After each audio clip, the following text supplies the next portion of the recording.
An old wizard had finished his newest creation, a home for forgotten characters, a place where they can belong, but his magic mirror invited a reckless guest. As they had mistakenly destroyed this new world, he ran in fear, and as the years went by, those feelings would come back to haunt him as he struck into the wasteland.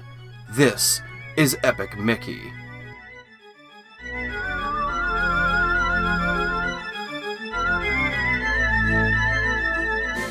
Starring Mickey Mouse as he's trying to find a way to escape the wasteland and return to his home.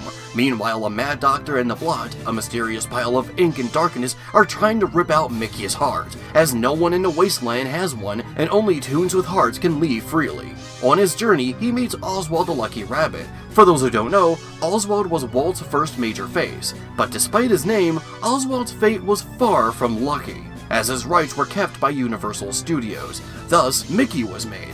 It's funny that one of Walt's famous quotes was, "It all started with a mouse." Well, that was a fucking lie.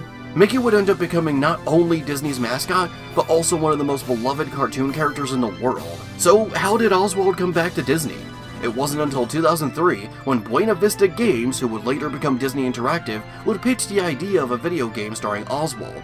Bob Iger, who would later become the CEO of the Walt Disney Company, was determined on getting the rights of Oswald back, and all it took was trading Al Michaels, a famous sportscaster, for the rights to Oswald.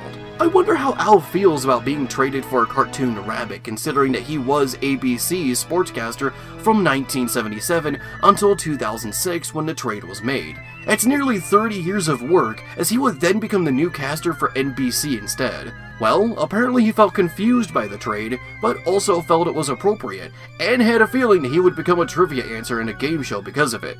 So did he? I don't know, man. I got a game to review. I don't care about sports. Go, my favorite sports team, go! Be sure to shoot the hoop for a hole-in-one, why don't ya? Oswald is of course envious of Mickey, and rightfully so. This of course starts a complicated friendship that would grow as the game would progress. The game is a standard 3D platformer that controls the way you would expect. Running, jumping, double jump, a spin attack to fight enemies while collecting items. What makes the game stand out though is paint and thinner. Mickey uses the same magic brush he accidentally ruined the wasteland with to shoot either substance. Paint is able to create, while thinner erases. You point the Wii remote to the screen and press the corresponding buttons to shoot. With them, you can create platforms or erase debris, but these liquids aren't just for solving puzzles and creating pathways, as thinner can be used to defeat enemies, while paint can be used to turn them into your allies. This is good because not only can you run out of either paint or thinner, but also makes the player think about their actions more. Let's say you're low on health, and you're afraid to fight alone. Well, you don't have to. Just beat an enemy enough and they'll fight alongside you. Having both substances makes you think twice before continuing, and you're going to need to do that a lot, as the game also has a karma system. Karma systems were popular in the late 2000s, as you would also see them in games like Infamous and Fallout. I'm sure most of you already know what karma means, but I'll tell you anyway so I can feel smart and make you feel dumb. Hear that, viewer? You have a small brain, while my brain, very big. Karma is when you do a good thing, and you get good thing. But if you do a bad, then you get a bad, and Jesus will cry. Some characters will need your help, so you can either take the shorter, easier route at the expense of that character, or you can take the time to help them out, and in return they'll not only assist you, but they'll also give you a bonus. In other words, get fucked, idiot. But who's getting fucked is depending on what you decide. Most of these things will not affect the game directly, they will instead alter the ending to show how much help you were to the people. Throughout the game, Mickey must venture throughout locations based on Disney's amusement park attractions, like It's a Small World, the Haunted Mansion, and Tomorrowland. To traverse from place to place, you use reels for fast travel. Each reel is a 2D platforming segment based on an old short. And honestly, I just love running through these, but I wish there was more to them. I get that they're not the main focus of the game, and that they're only used to send a player to the next location, but man, do I love the vibes these give.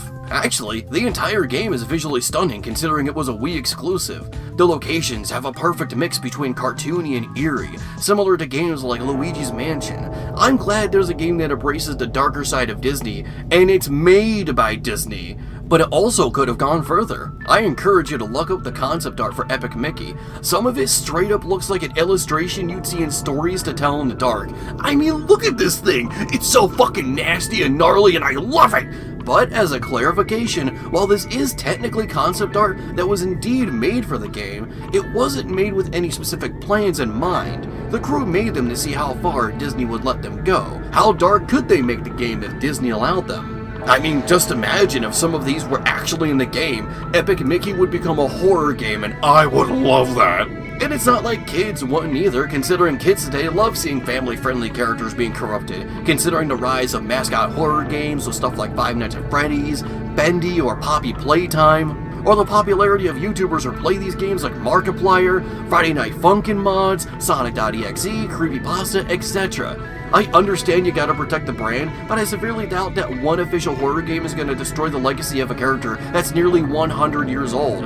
Have you not seen Suicide Mouse? I mean, hey, Mickey's public domain, and people are already taking advantage of that. Do you really think the brand has been tarnished that badly because of that? You made Nightmare Before Christmas and released it under Touchstone because you thought it was too dark. But now you wear it on your sleeve because people loved it. Embrace the edge, explore the scares, be freaking spooky! Back on topic, the soundtrack is alright. Not that I can show you, as Disney likes to go after people for using their music from their games. Yes, this includes Kingdom Hearts. So I apologize, as the music you've been hearing isn't from the game. Man, Nintendo and Disney really are equals, huh? Both like to abuse their copyright to go after fair use or content that doesn't affect them in any way. It's great. Speaking of sarcasm, here's some other great things about the game too. That was also sarcasm? Not sure if you could tell because of how much of a tiny brain you have? You dummy. The most notable problem is the camera. Being a 3D game on the Wii that makes heavy use of the pointer is going to have issues with its camera, especially when you consider that the Wii Remote and Nunchuck combo only has one analog stick. With games like this, you would either have to press a button to align the camera to where you're facing, use the cursor to move it, use fixed cameras, or just deal with it. This isn't an Epic Mickey exclusive problem. This also affects other games, from the small licensed titles like Code Lyoko Quest for Infinity, or major titles like The Blob or even Mario Galaxy. The only difference is that the severity of the problem is more dependent on the game you play. Epic Mickey has been remade as Epic Mickey Rebrush, and since it's available on all modern platforms, this problem should be a thing of the past. But there are still two major issues. Whenever you hit a switch or enter a new location, the game takes away control from you and slowly pans the camera to a point of interest. This is one of my least favorite aspects of many 2000s games, because most of the time you're not able to skip it, and the thing it's pointing out is usually obvious already. If it wasn't, there are alternatives than taking control away from the player. 1. Have a mini screen appear in the corner of the screen to show what changed. 2. Have an arrow on top of the screen that shows you where to go. 3. Have a map in the lower corner with a dot that indicates where to go next. Or 4. Just tell the player through a text pop-up. Some people don't like these things because it disrupts my immersion. And this doesn't. Oh, I'm sorry. Did you really think you were fucking Steamboat Willie fighting the Heartless in Hershey Park? No, I didn't think so. I'd rather have something come on screen telling me where to go, instead of taking control away from me every 5 seconds to show me what I already know. Lastly, why does the game that starred Disney's beloved characters have no voice acting in the dialogue?